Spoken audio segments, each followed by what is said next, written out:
I'm here with Emily Kopp, songwriter, producer, artist. She gets a lot of text messages, so she's very popular. Literally not from anybody but my mom and my But yeah, so we were like pre-podcast conversation talking about all things COVID, and we're recording this on August 10th of 2020 to keep this evergreen. And you had asked why I moved from Nashville to LA. I had been in Nashville for 8 years and kind of done every aspect of Nashville musician life, like done the singer-songwriter thing, played in indie bands, and then kind of transitioned more into production work, producing for other people and just different projects relating to film, TV stuff, and wanted to pursue that more, and felt like there was kind of a migration happening from Nashville to LA for that type of work. And so my wife was kind of in the same boat. She had been working at the same job for a long time and kind of hit the same ceiling. And so we decided, fuck it, while we're still young, let's go ahead and do it. Yeah, 100%. Yeah. That's awesome. And you left when in March? Was it like early? It was mid-February. Oh, it was mid-February. Yeah. So I remember reading an article about COVID-19 on like Reddit or somewhere, and having a conversation with Katie and just being like, yeah, that's probably not going to be a big deal. Yeah. And we couldn't have been more wrong. Joke's on you. Yeah. So let me ask you the same question. How long have you been in Nashville? I moved here 3 years ago now. Okay, cool. Where were you before that? I was originally in Florida, which is where I grew up. Cool. And then I was, similar to what you were saying, singer-songwriter while I was in college. And I also worked at a music venue. And there wasn't really, there's like a music scene in Orlando, which is where I was living, but not like songwriting and production and sort of, it's more like, bar scenes and like playing gigs in that way, which is sort of how I cut my teeth, which was great. But it was just time to similar situation of like what's next. I went to school here. I grew up in Florida. Like I'm looking to build something after I graduated. I stayed in Orlando and started touring a lot, and still was working at this music venue and starting to write, and then starting to visit Nashville and starting to go to LA. And then I sort of like burned myself out. I would say it was like a few years. I didn't have a team either because there's no like industry in Orlando. So I just sort of taught myself a bunch of things about like how to run my music career and business and like routing my tours, and had a band and they were like in it with me, and it was like it was pretty rad. But that was like the early on, and I sort of burned myself out because I was gigging a lot as well. Like 3 to 5 gigs a week, sometimes like those 4-hour bar gigs. And that was also like where I met my now wife. Cool. We started dating, and then we left Florida and went backpacking for a year around the world. So we decided to like sell everything. I think we were both in the midst of figuring out what was next. Like we just coincidentally were both figuring out our life shift, and I needed to, I think musically I didn't know, creatively, career-wise, like I didn't know what was going to happen for me, what was next. And I think I just needed to also find out my shit without the identity of like music. You know what I mean? I don't know if you feel that way, but like sometimes I think it's easy to sort of wear what you do as like your confidence factor or your mask a little bit. And your world revolves around that. And at that time, I didn't know how to like separate my personal world and like all the different facets of life and music. It was just like music. It is everything, but it wasn't a healthy balance. And so like, I really burned out. Yeah, I totally get that. I think unlike any other job, music is a big part of your identity, and Yes. it's hard to separate the person from the musician. And that can be a really toxic way to go about life, because it is a job. It is just like if you're addicted to your work all the time, it's not going to live to a healthy lifestyle. I'm Yeah. curious what impact did traveling have on your creative life, and especially with an emphasis on like non-musical traveling, like not Yeah. playing shows every night, actually traveling for the sake of traveling.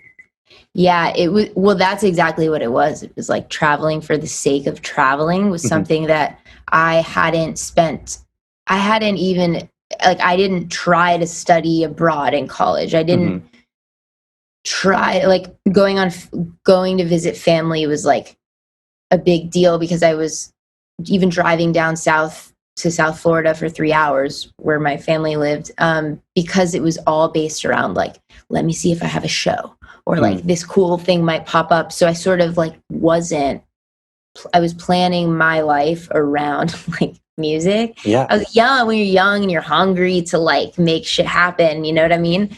Which was good, but traveling flipped that on its head and made me realize like it made me slow down. It made me Mm. for the first time like find confidence and not value, not that I didn't value myself, but I think I found like we made a rule, we don't want to like walk into spaces and meet people and introduce ourselves and like ask what people do for a living or Yeah. share that, and unless it comes up organically. So like conversations became more meaningful, and music, the relationship that I had to it went back to like this organic thing where it started, where like I started to write things in my phone and record voice memos because I wanted to, not because I had to. And like Hmm. it naturally, once I stopped like doing this with it Yeah. and I sort of like let go, it like did its thing and like naturally came back in a really healthy way. But I think traveling did that. It gave me balance. That's crucial. Yeah. I've been to like so many house parties in Nashville where the second question is always like, so what do you do? And it always rubs me the wrong way, because it's like, Mm-hmm. I do a lot of things. I cook sometimes. I like to run. Like, what kind of question is that? But we have kind of, especially with musicians, we've gotten into this kind of headspace of like, your worth is like your job or whatever. Like, uh, whatever you can do for me, like that's what I want to skip to in that like social Uh, party setting. Um, yeah. and I mean, I moved to LA, so I can't like shun it completely. Haven't been to too many parties out here due to the situation. But Due yeah, to the Roans. yeah, Yeah, the Roans. I completely get what I get what you're saying, and I agree. And I agree because, and that's what I was feeling. It almost feels like not personal, but it's not at all personal, but it Hmm. definitely is like a very obvious way to sort of, I think here's what happens. This is like a Yeah, very like heady take on it. I'm let's probably go. looking way too deeply into this. It's probably Hmm. not this complicated. I think this comes from like people not knowing how to engage with one another in like a real way. So they go back to like a basic way of like, what's the easiest thing that is sort of like at this level where I don't have to like open myself up too much to someone new. And I Hmm. can also gauge like, I think there's this undercurrent thing that people want to know what you do because Yeah. they can instantly assume like, this is how educated you are. They can make Hmm. all these fake assumptions. This is probably how much money you make. What kind of car do you drive? Like, I think there's Yeah. this thing you instantly can categorize someone when you think you can, when you know what they're doing. And I think people are used to autopilot and they Hmm. like it. And it's just sort of what you do. Like, where are you from? Like, what do you do for a living? Yeah. And that's just like what people do now. Cause I think they don't Yeah. know how to like like be in a, like, give themselves up more in like this word is so overused, vulnerable way. Yes. Yeah. It's easy to ask someone what they do for a living, you know? Yeah. Have you watched Love on the Spectrum on Netflix? Oh my God.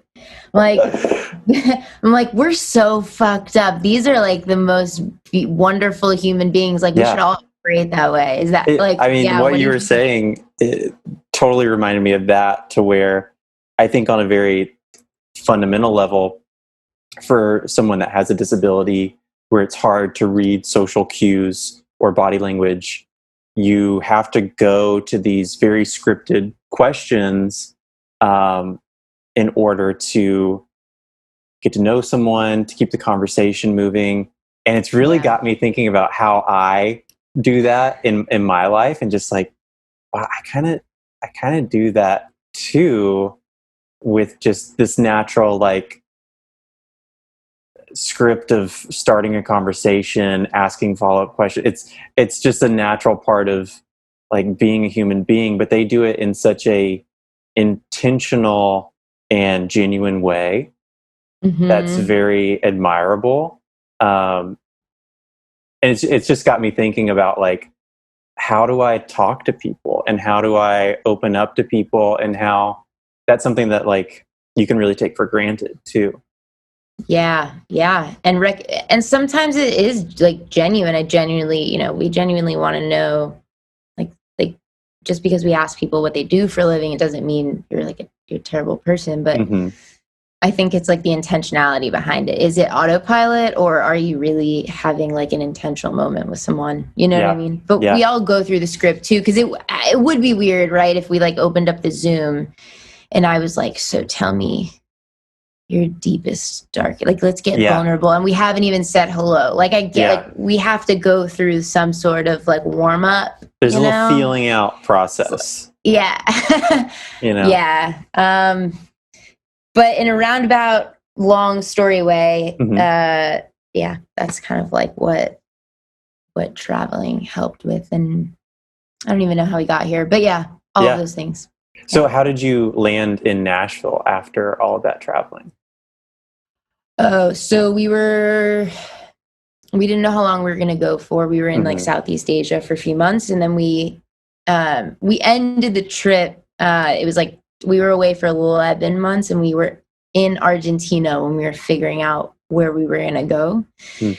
And at that point, coincidentally, some music that I had been working on started sort of like catching fire in the film and TV world. Cool. And so I ironically like left to go like find myself through music, and like find myself in my relationship to music again. And while I was away, like all these other unrelated to my singer-songwriter music, like production stuff, like, and stuff I had sang on started doing really well. So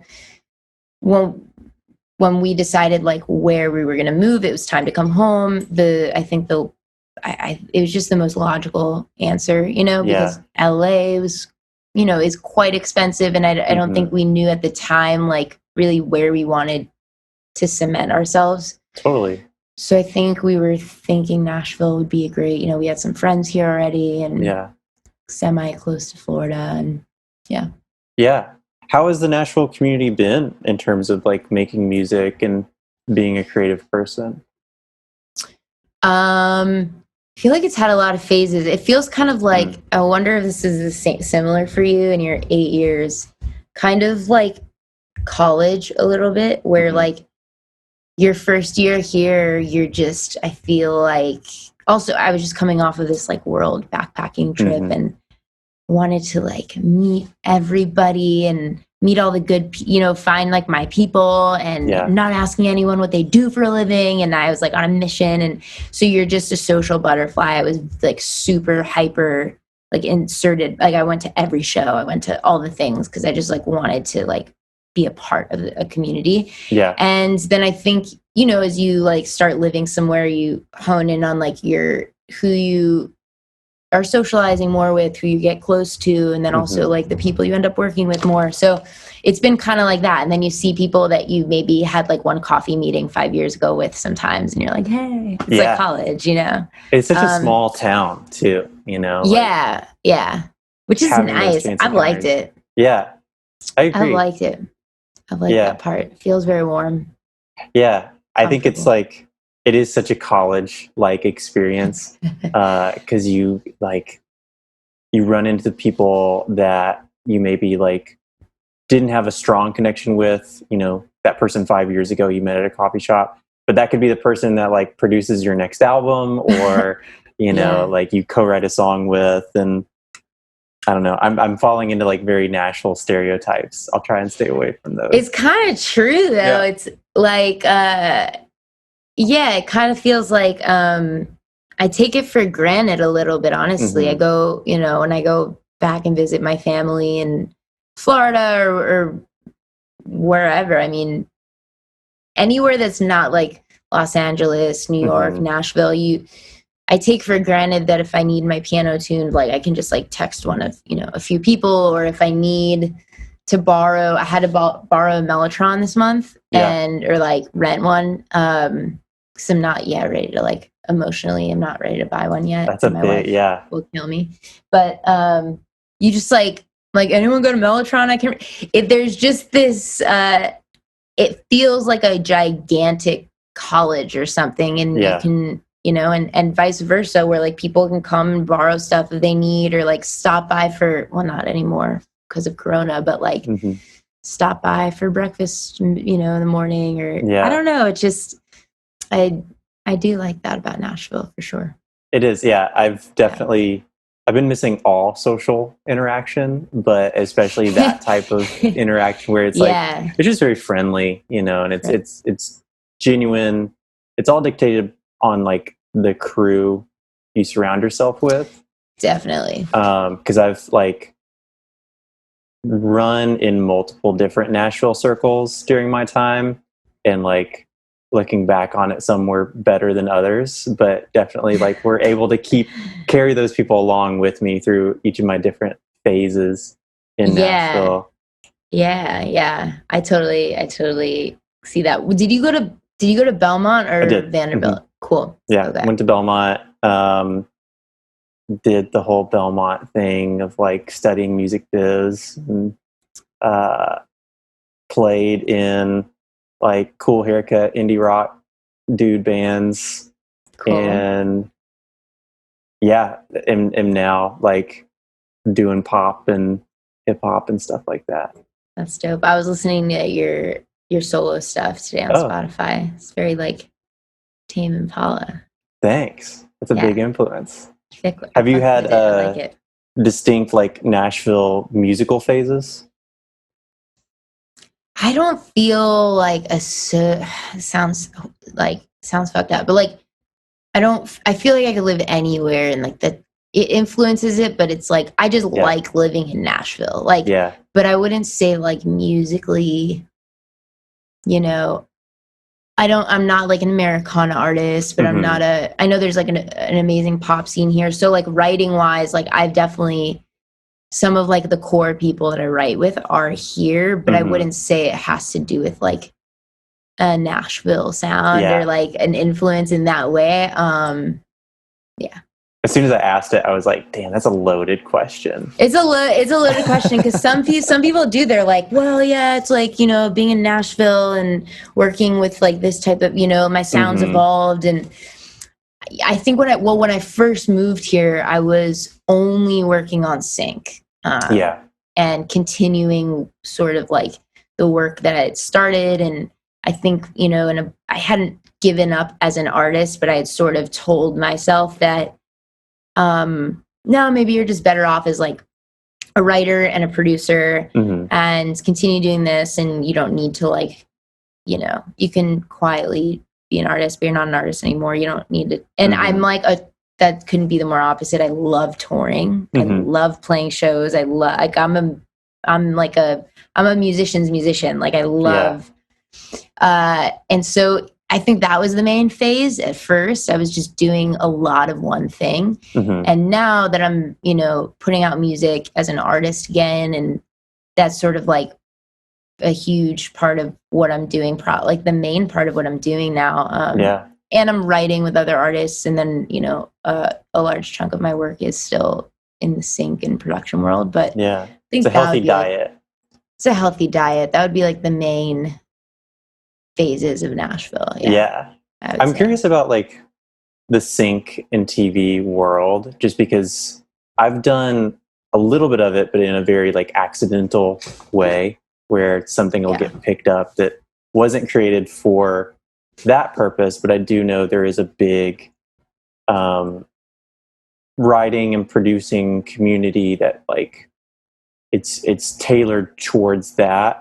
I'm curious, as an artist, what the different kind of parts of your brain you have to work in order to like make something sound good for like a zombie movie, or any prompt that you get.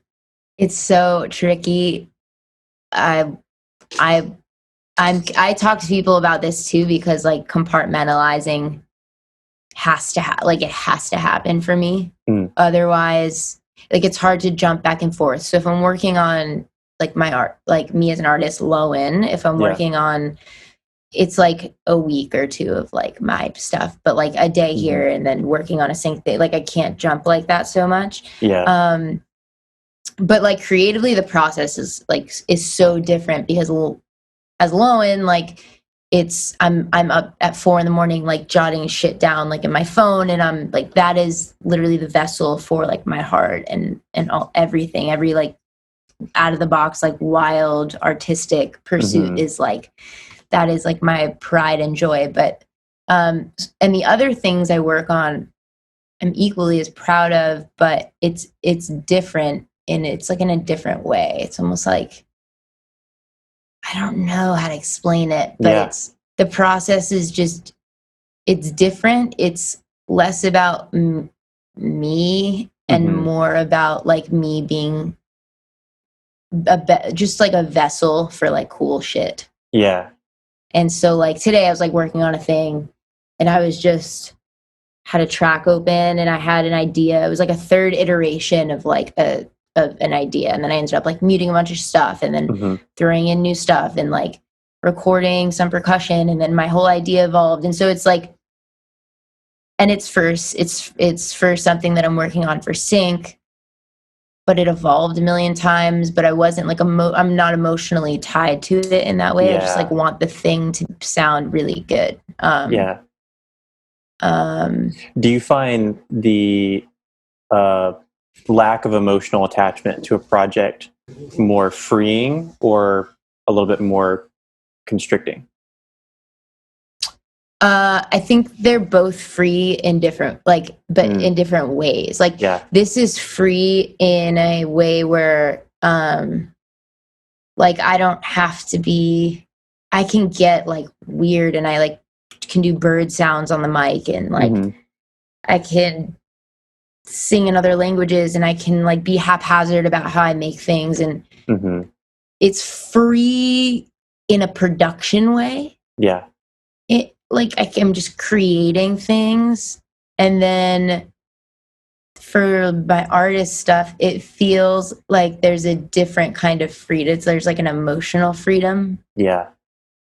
It's like it's different, and that can be when I need a break from that. Then it's great to have sync stuff to work on, or other productions to work on, because like I'm still working on my craft, but I don't have the emotional output isn't there. I'm not like crying while I'm like recording my vocals, It's so it's, I feel like they're equally as free. Like, when you work on production for other artists versus your solo work versus like something that you're wanting to, be in the sync world, like, are there different mental frames that you're in for each? I think so. I feel like it's this is a really bad analogy, but I feel like it's like you're almost like cosplaying as a different character. Yeah, dude. Especially if I'm working on something that's like a rock project. It's like I don't put out that type of music very often anymore. But it's fun to be able to like play guitars super loud and hit drums hard and like make a lot of ruckus. And so I like what you said about being able to kind of like have the two kind of benefit each other. It's like when I get really stressed out about Jonie stuff, that's when I kind of know it's like, okay, maybe like 13 hours in, we can work on something else and come back to this. And it kind of feeds into each other. But yeah, I think there's definitely like different mental hoops you have to jump through, especially with an artist that is, or with a artist project that is like your baby. You know, it's like those are the places where I'll take more risks or spend a little bit more time on something. Whereas if I'm going into a project with a specific use in mind, I kind of know, okay, I know I want to do this. I know I want to like try these things out. Whereas with my own project, it's a little bit more exploratory. Cool. That's interesting. Mm-hmm. All right. Yeah. I can see that. Yeah. But it's all like, it's all different too, you know? Like I've been really into type beats lately and like the hip hop beat making world. Cool. Challenging myself to like each week, it's like, okay, pretend you're making tracks for like this artist. Like what would that sound like? And then each time I do that, I kind of pick up a different trick or like a different tool for my toolbox. And I find when I jump back to Jonie stuff, I'm able to kind of utilize those tools in a new and interesting way because I had tried it out in the lab and like tested it out. But there are moments where it's like, I know I'm working on something that I'm not necessarily super passionate about. But it does give me the opportunity to like try some new things or just to like, it's experimental in a different way. It's more like lower stakes, lower emotional stakes almost too. Exactly. Yeah. You can like mess around and yeah. And it's weird because like we can always fuck around and like try new shit on any project that we do, but if there's something like sacred about something that's like your own, that's going to have your like name attached to it.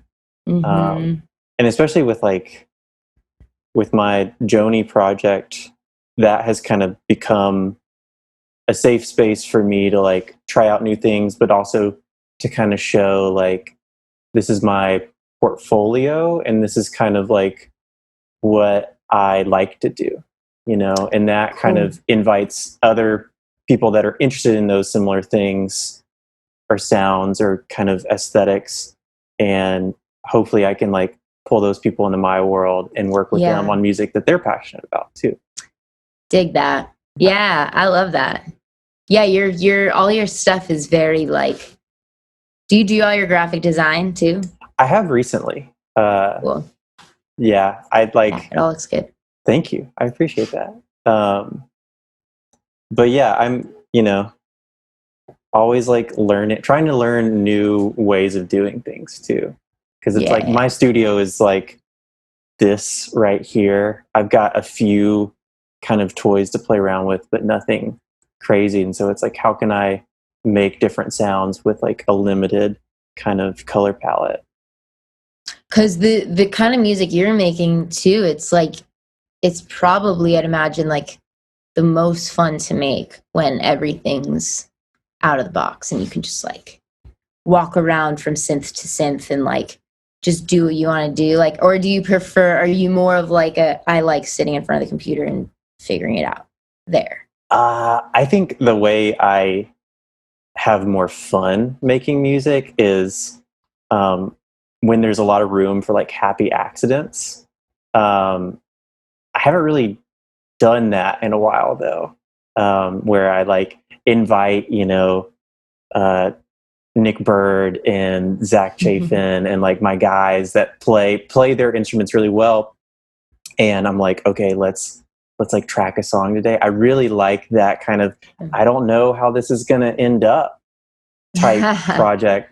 But I do find myself like nudging the MIDI note like 1 millisecond at a time. It's like, gotta be just right. Yeah. I think there's a healthy balance of both. I'm curious about your process. Yeah. Like, do you kind of like to invite those happy accidents, or is it pretty like, I know I want this sound? That's what I was trying to figure out. Well, I think I'm in a phase now, production wise, where like for my own stuff, I'm still figuring it out too. I think as an artist, like it's going to continue to evolve.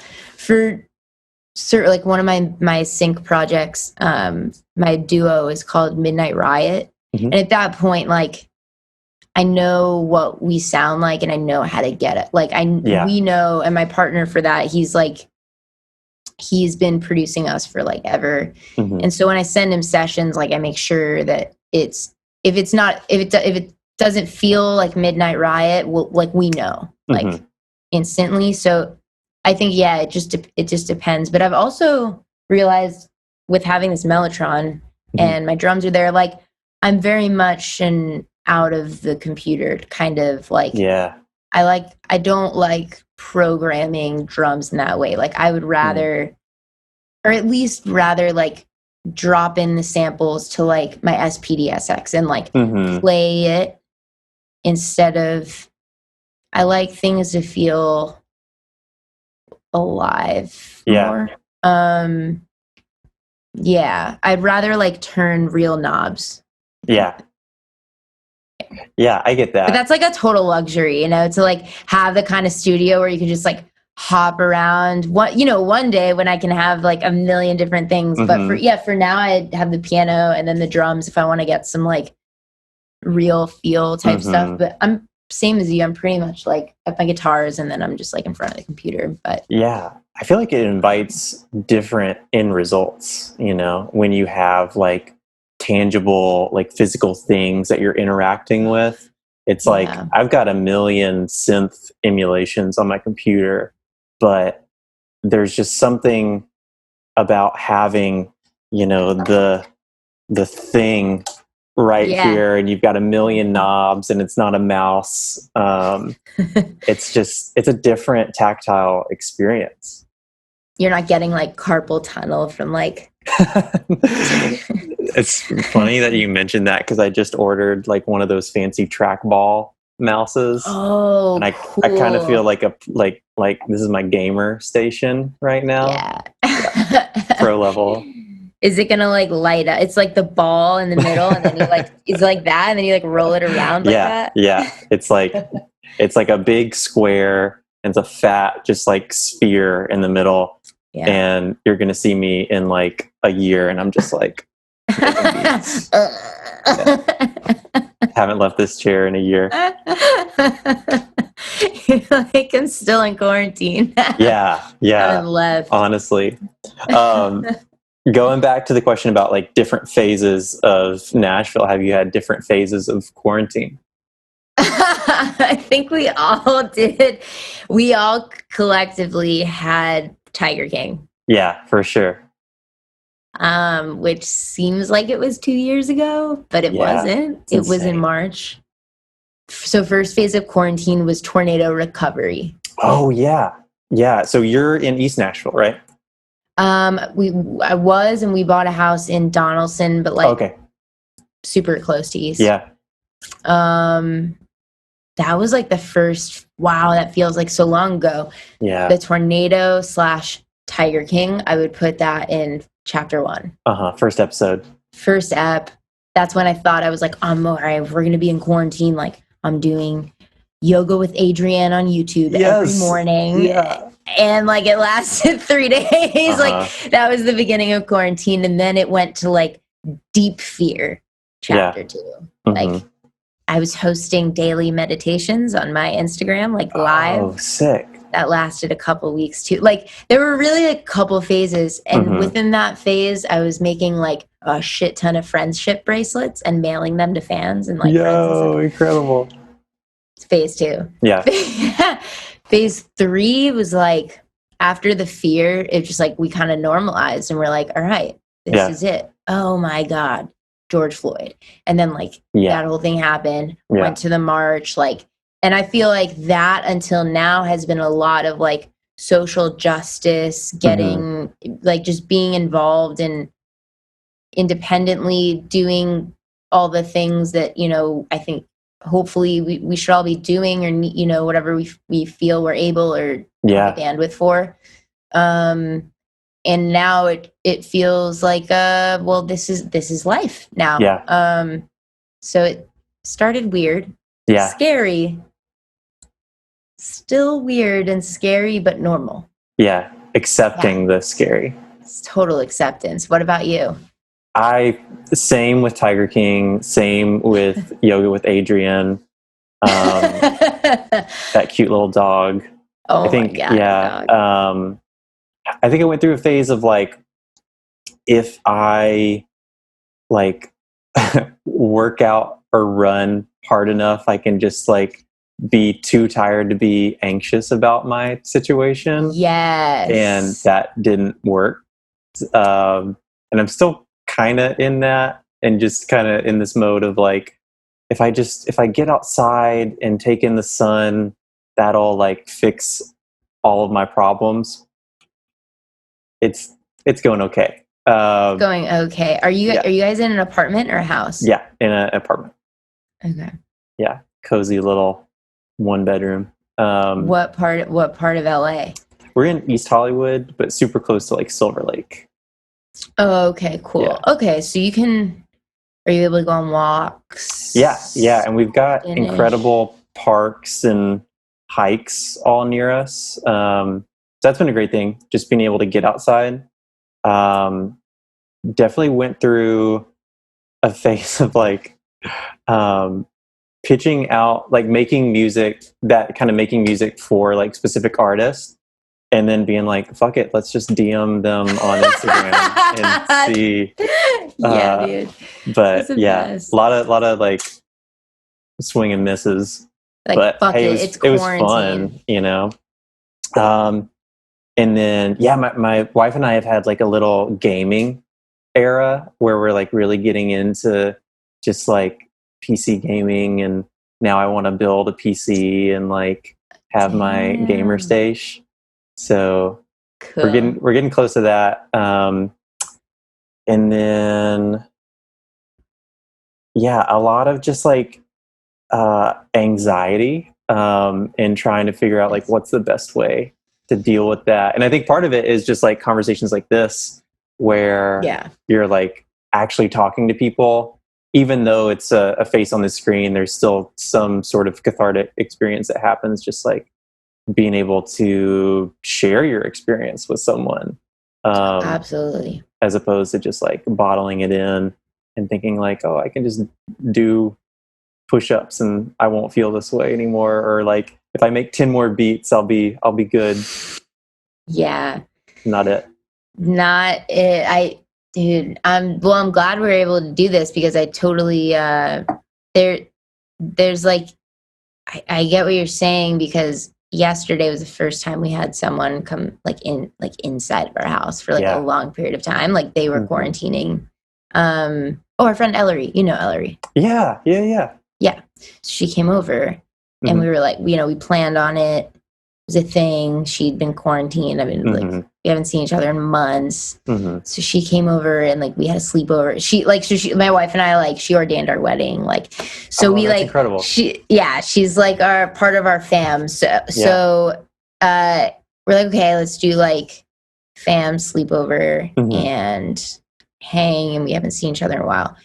And I have to say, like, a normal day with a friend outside, like just talking and like maybe or maybe not like smoking a lot of weed or like whatever it is one chooses to do, like it's so nice. It was so refreshing. And you don't realize how much like we do need people of course, our partners, if you're lucky, and I know people, you know, who don't have partners who that's huge, or stuck at home with like in terrible home situations. Yeah.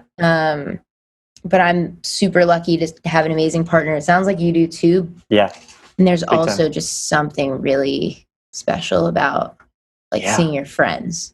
I could not imagine if I had to go through this alone, at least like had an immediate support system. But I totally feel you on the, like, you know, you've gone so many months without seeing anyone. And then when you see that person, it's like you've had your head underwater for like 10 minutes and you come up and you're like, it's like, it's the best breath you've ever taken because you've been deprived of that forever. It was so nice. Yeah. We laughed so hard. Like, yeah, miss it. You think it like, I don't need it. We'll be fine like this. It's fine. But yeah, it was really much needed, kind of like what you're talking about.